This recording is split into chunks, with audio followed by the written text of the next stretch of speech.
Jerit hati ipar Raffi Ahmad ngotot tak mau cerai dari Nisha Ahmad.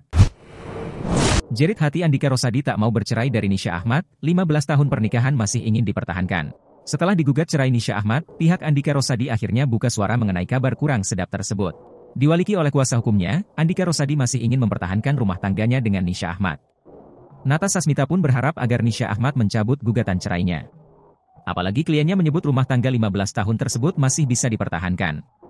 Kalau itu kita selaku kuasa tergugat tetap berupaya mendukung untuk hal yang mencabut gugatan, ucap Nata Sasmita, dikutip dari YouTube Insert Live. Nata Sasmita menilai, bahwa di dalam rumah tangga wajar terjadinya perselisihan. Lebih lanjut kuasa hukum Andika Rosadi juga menyindir peran orang tua seharusnya lebih memikirkan nasib anak ke depan. Sebab, kata Nata, anaklah yang nantinya menjadi korban atas perceraian dari orang tuanya. Soal isu orang ketiga, kuasa hukum pun tidak membenarkan gosip tersebut. Disebut Nata, masalah rumah tangga kliennya lantaran adanya perselisihan antara keduanya. Untuk sementara ini perselisihannya hal biasa saja. Belum terungkap apakah ada pihak ketiga dan lain-lain, jelasnya.